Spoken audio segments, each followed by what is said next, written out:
Hello and welcome to Savage Universe. I am J-M, and this is where we hang out and we talk with all of the cool licensees in the Savage Universe. And tonight, kicking off 2025, is JohnDoom. JohnDoom, welcome. We've established that now all of your houses have had a little minor renovation, at least for the next 30 to 45 minutes, as you now have two more hardworking Johns in your house. So,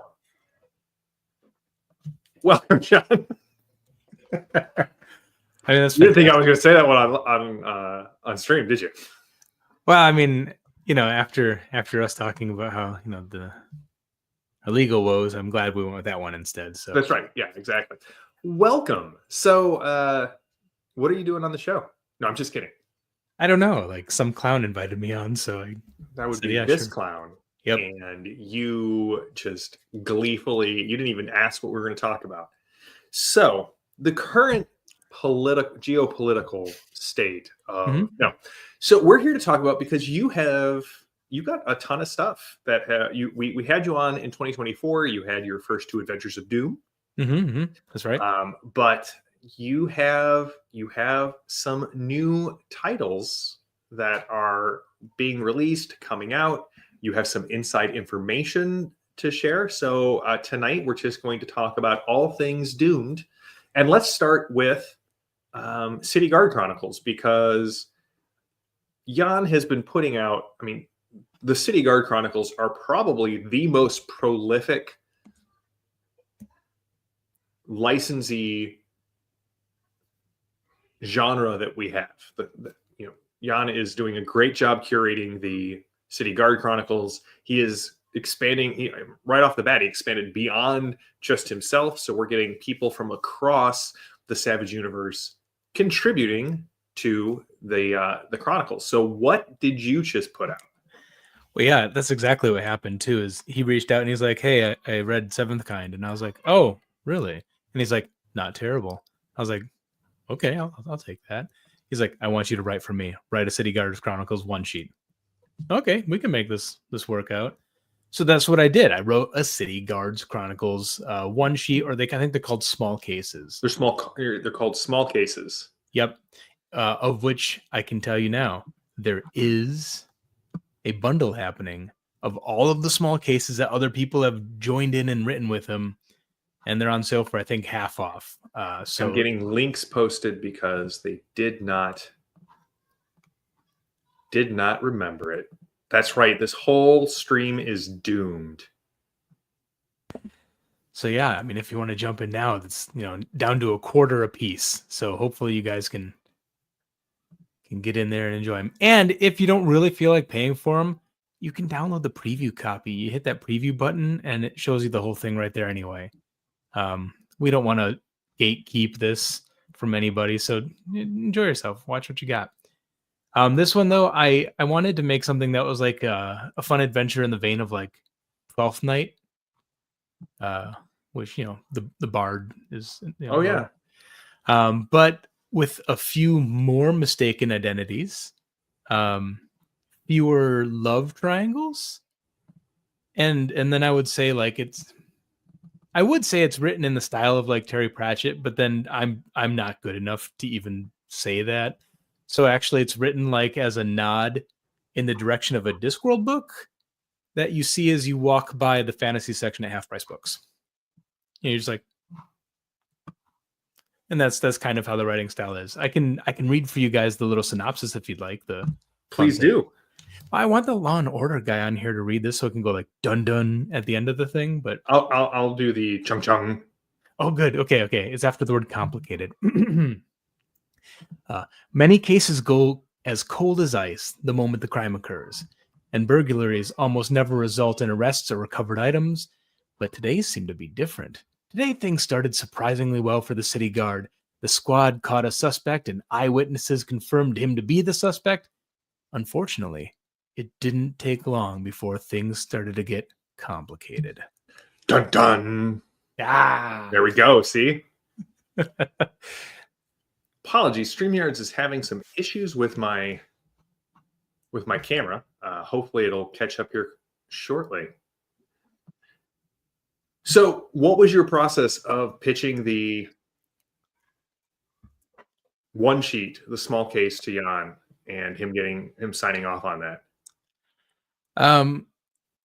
Well, like I said, he had read the other one, the seventh kind, and said, "Hey, this isn't as garbage as I thought you'd be." And I was like, "Wow, that's really really high price." Actually, he's really really nice about it. I'm just downplaying my own stuff.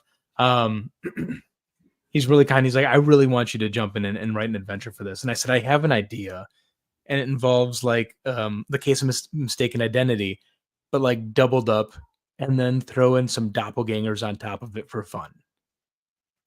And he's like, "Okay, I'm with you already." The story does include someone trusting an untrustworthy Flatus, which is one of the clues they can use to figure out who's actually who. And you should never trust one of those.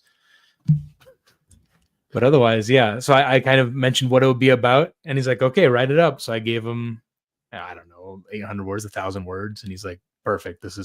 We're good to go." Well, yeah, a one sheet is essentially about 700 to 1,400 words. Yep. And so we did that. He put together, the bad guys for me. The specs, so you can pick up the thing and run it with your Savage Worlds Adventures Edition book. You have that, and you have the one sheet. You got your Night of Adventure. Awesome. Now you have your own little. I'm going to toss this up here. Tell me about the Heart of the Sphinx. I think we talked a little bit about this at the end of the year, but this is close to coming out. Yeah, it's like a week away. So in this one, I came up with the concept that it would be fun because I know that there is a hidden room underneath the rump of the Sphinx. Now, which portion is the rump again? That's that back end, the tail end. Oh, okay. It would be the shoulder if you're looking at a pig, but the rump on a Sphinx. So in that one, I was like, okay, I got to get in there. We got to get our heroes deep under there to kind of figure out what's going on. So I did a little bit of research, as one does, and luckily this time none of the research is going to put me on lists, which is something that you always have to worry about, like as a writer, like, oh, I wonder how this kind of technology works. Next thing you know, you have like the NRC showing up at your door and going, "Hey, you've done a lot of research on nuclear energy in ways that are interesting, and some of the search terms aren't good." This time, not so much that. Yeah, I don't need an incognito mode. I need I swear I'm just an author mode. Right. I was just doing research. Yeah, you haven't sold 10 copies. What do you mean research? Okay, I know, but still. In this one, I went and did some research. So I actually came up with like the guy who found that there is a room under the rump is in this. John, I just need to pause you. We need to give Todd a Benny for the back end of the Sphinx is called the Sphinxter. Yep. Yeah, it's worth a Benny. Yeah. So next time you are in the game, or even if you want to be evil and use it while you're running a game, Todd, you got a Benny. Just tell your GM. Right. There you go. Yep. Yeah. No, Jody, that is correct. Yeah, can't help ourselves. So anyway, the Guardians of Antiquity, and these are a club in New York City with our heroes who help out, try to find, like there's a country, Oberon, which is a fictitious country in north central Europe. Bunch of bad guys there, always looking to find stuff to make war on others. Wanted to go somewhat tropey, but not like 100% into it. So they find out that the French Antiquity Service has found a room under the Sphinx, and that the European baddies are trying to kidnap him because they think that there is a kind of special thing in the heart of the Sphinx itself. So this adventure literally becomes like a race against time to get to Paris and find Emile, who has escaped the Oberonians' clutches, and get him safely back to Egypt and back to the Sphinx before they know that the Guardians have arrived. And you can get in there hopefully before the Oberynans discover the heart of the Sphinx and the power that it has. And failure is not really good, but it definitely is an option in this one. I put a little countdown clock for people to use as they're playing. Like some of it just flying to France from New York City takes, a couple hours. It's gonna chomp up that time pretty quick. Oh yeah. So that's now. Yep. Oh, go ahead.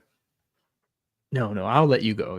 No, I'm really excited about this. Now, you did tell me that this is flagrant false advertising on the cover of this Adventures of Doom. Yeah, I could only fit 67 pages into this one, and I'm probably gonna have to cut some stuff. So you got to redo the cover. Yeah, the cover is probably gonna have to be redone. And honestly, the previous cover that I had, Keanu Yetmar's like, "Hey, man, I like your cover."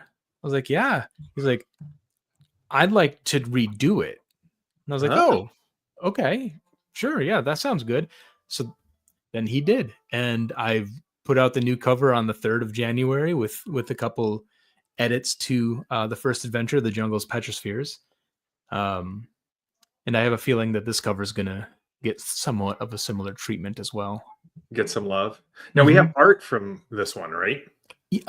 So we have some of the adventurers that have been used before too. And they will be gracing us with a presence once again. So I think right here we have Dr. Amelia Tripp. I did all this art because art is really, really expensive. And while I can draw a little bit, my drawing ability isn't much better than like line art. So there we go. That's Mason Wilder. That is like the kid genius. Nice. There's our pilot Siobhan Murphy. I feel much better about the pilot not being named Amelia. Yeah, see, yeah. I'm already going to lose the plot. I don't need you guys getting lost on the way as well.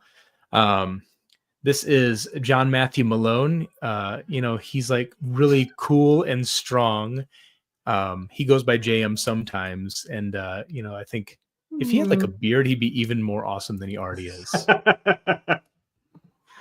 Oh, hold on. No. Too Whoa, far. What was that?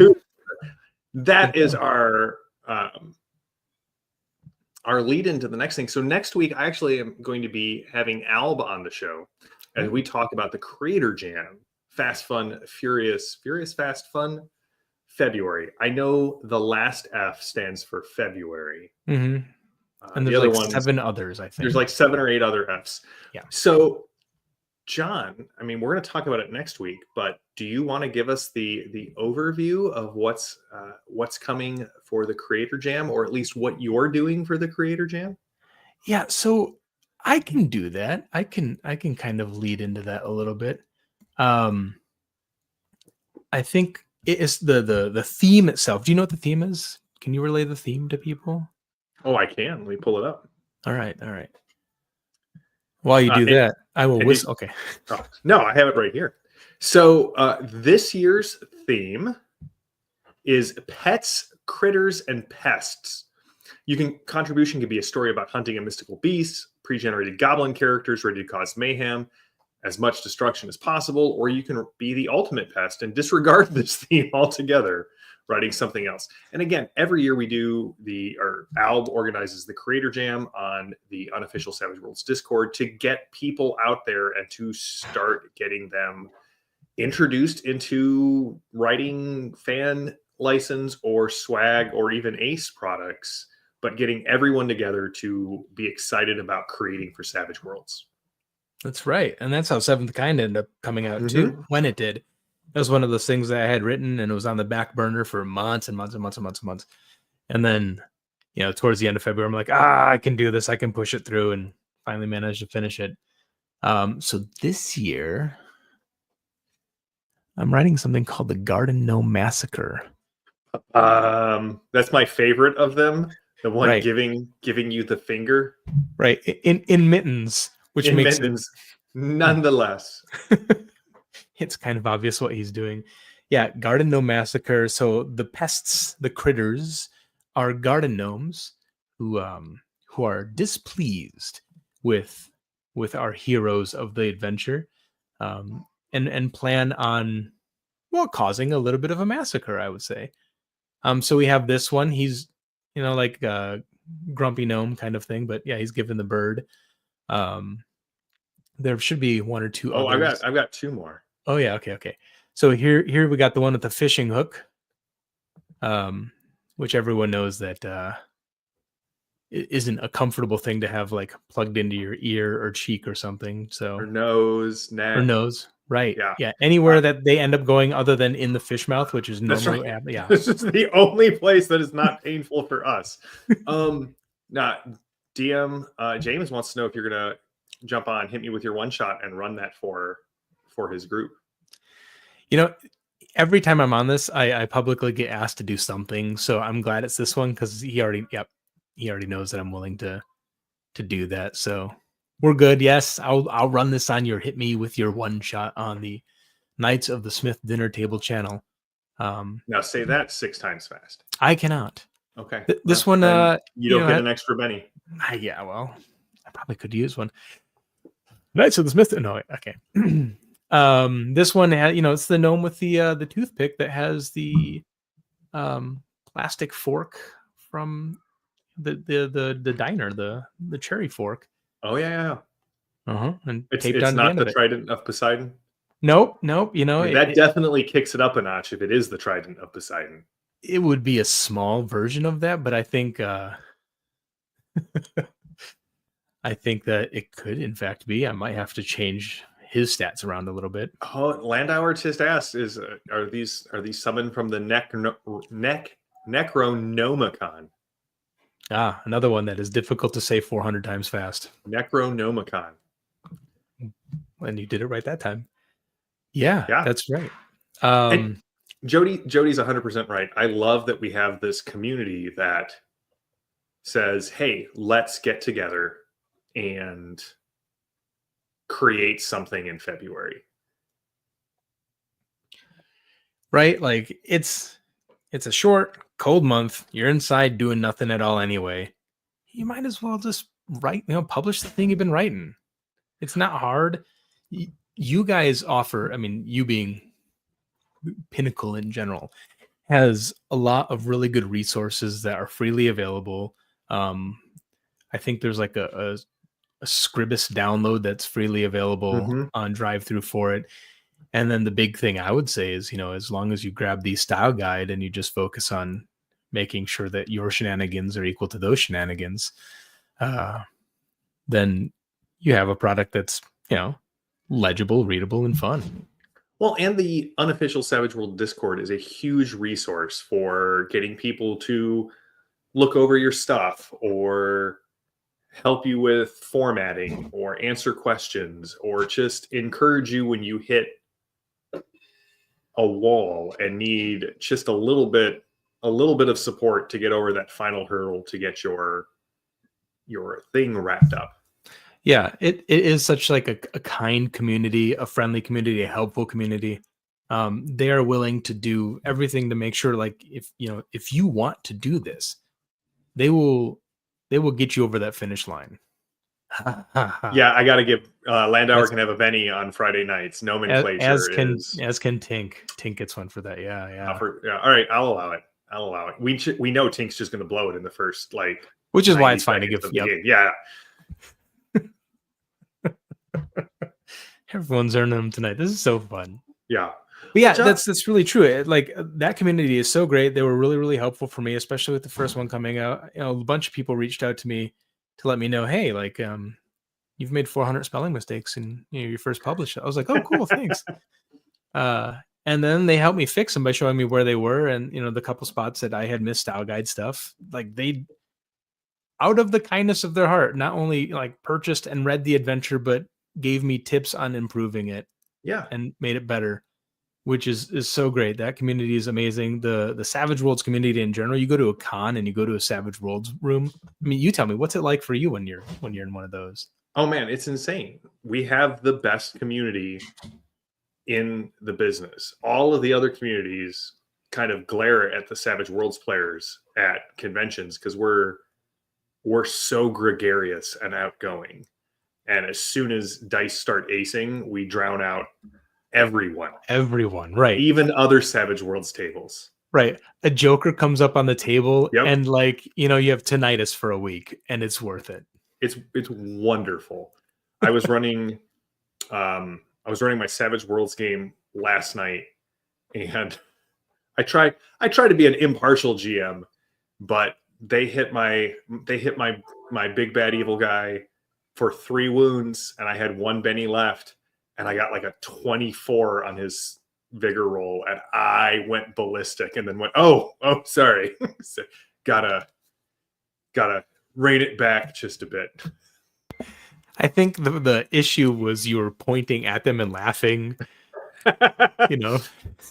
Listen, the only time I've done that in the Han cluster is when on the very first roll of the game, Landauer's robot got a heart attack. A heart attack. First roll. Crit fails the fear check. It was so, and then, you know, rolls the nat 20 Yeah. on it. If it wasn't for the vigor roll immediately following being successful, we would have had, all right, that was a fun character. It was a great. I will miss good old what's his name. I know your character's name is Cairo. Like, it obviously didn't die in the first session. Right. Still lives. But yeah, it's been a lot of fun. This community is really, really fantastic. I'm gonna keep writing things. This year I do have a goal of doing a lot more things. So last year I put out 2 items, which was, you know, Seventh Kind, and then the Terrible Hindrances, which was the April Fool's joke hindrance thing, which that one was great. Yeah, it includes, you know, double major hindrances, which you can't go wrong. That's funny. You can't go wrong with a double major hindrance. And then this year, you know, January 1st, I had given Jan the stuff mid-December. He's like, let's push it to the new year and then we can come out the gate with a product. I'm like, wow, that kicks it off for me, I guess. I'm going to have to. Well, and especially because then I told you I was doing the self-publishing challenge and trying to get one PDF out a month this year. And you're like, well, I'm ahead of the game. I'll join you. I've got this one and I'm going to have February's done. So. Yep. And then I read what the you know, what the Fast, Fun, Furious, Fantastic Futurama February was going to be. Fabulous for February. Year. Sure. Fabulous. And I was like, Critters. Oh man, that gives me an idea. So now I have maybe a second one coming out in February. This is, I mean, you know, 2 in January, 1 in February. It's going to be fantastic. February. So Boltonar said they're writing up 6 adventures for Origins this year. Oh my gosh. 6. Alan, that's so meant, like 6 adventures for Origins, but then are you going to run them all? That was my question. Are you going to run all 6? That's a lot for one. You're like, that's Carl Kiesler level. Like it's too many. Man comes into a con with like 12 sessions he's running, like all weekend long, never stops. Just and you know, attaches to carry all of the setup for each of those games. Yeah, 300 pounds of set and setting. Not to mention like the character sheets are made out of VHS tape holders. Like, come on, man. No, Alan's running gonna run all 6. All 6. My God. And then these people who are going to sit at this table are just going to fall in love with his voice the entire time, like we do every time, you know, we get one of those unboxing videos. Landauer, that's my strategy. 1 game, run it 5 times. Mm-hmm. Tell all of my friends to show up to number 3 or number 4, because that's where I hit my stride. But number 5 on is usually just like, I don't care, do whatever you want. Right. I'm gonna go take a nap. I am now mailing this one in. That's right. Oh, well, like you said, you had more things. You know, you have goals. What are some other things you have in the mental hopper that could possibly see the light of day this year? Well, there's definitely going to be at least one more pulp adventure. There are probably going to be 6 total, all said and done. I don't think they're all going to come out this year, but there are going to be 6 total of those. The next one is they're finally going to take a vacation after all of this nonsense with the Oberinians and dealing with, like, you know, mosquitoes and the jungle in Costa Rica, and then off to Egypt, where they're going to get sand everywhere. And, you know, George Lucas tells us that, like, sand is coarse. It is very bad. So the next one. And yet then he immediately compares her hair to the sand. I, It's like, did you not just describe it as like the worst thing ever? right. It's like coarse and you don't like touching it and it hurts when you see it, but your hair. Thanks, George. That's so good. But yeah, the next one they're going to poetry, take. it rhymes. They're going to take a vacation. They're going to go to the Grand Canyon. They're going to have a good time. Nothing is going to go wrong at all there. Which fits the secret theme of your adventures. Which for safe for work ratings, I cannot share on stream. You're catching on real quick though. But if you know, you know. There's an accidental thematic thing occurring there. Totally not on purpose. I've played in a lot of games with you, JohnDoom. Don't know how accidental it is. It makes it fun though, right? Right. So yeah, that one is on the docket to come out. And then another swag author, Sid of Shadowcraft. That one. See, I didn't know you were gonna ask me this question, or else I would have shared you that link too. Wants to put together a collab with two short adventures. One is like a modern kind of horror, and one is a noir era. So, I do love me some noir. I'm rewatching The Expanse, and that the station, the Miller plotline is just such a good noir story. It truly is, and you got to watch those Doors and Corners, kid. That's where they're gonna get you. That's right. But I think the best part. Oh, go ahead. Val says, "Congratulations, JohnDoom, on getting new stuff out."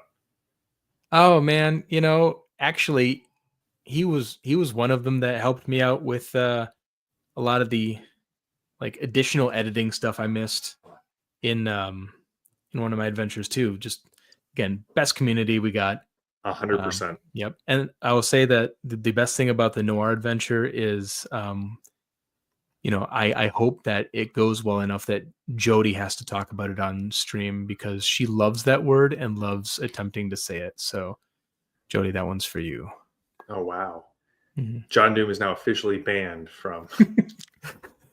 Oh, no.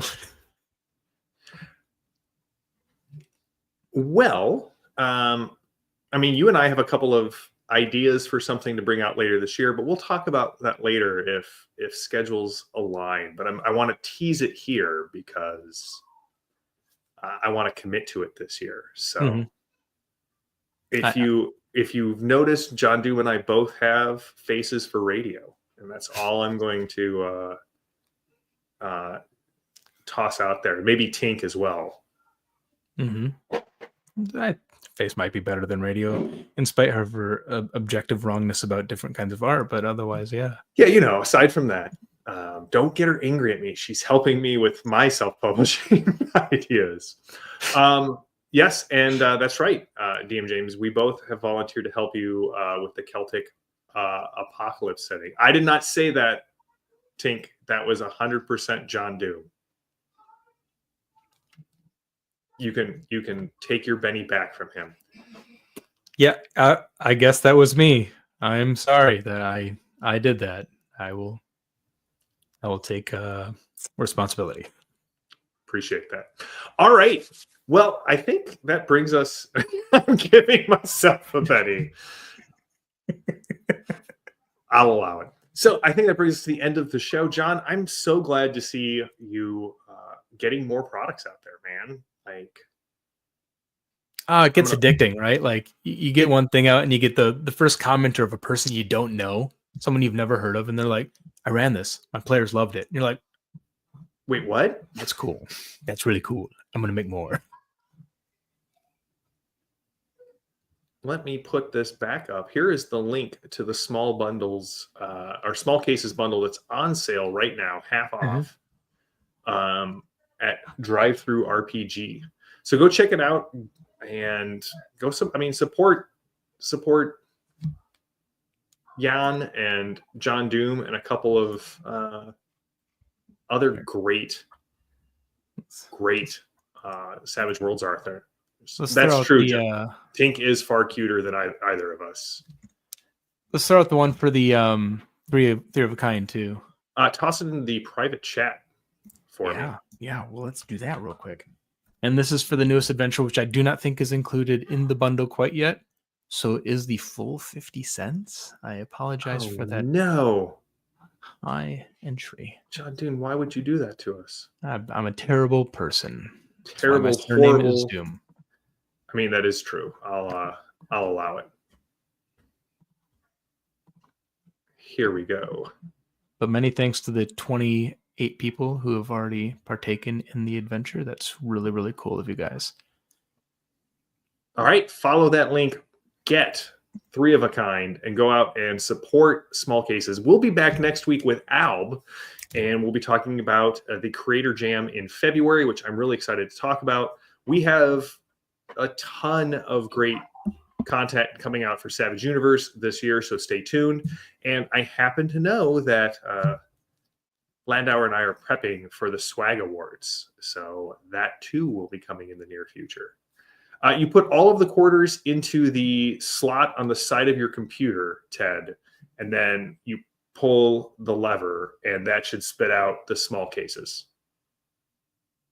The swaggies. Ooh, I like Landauer, that. we may have to steal that. Random Nerddom, you get a point of conviction because that one's really good. That one's really good. Yep. All right, we will see you all next week. Until then, go out and play some Savage Worlds, and may all your dice ace. Have a good one, everybody.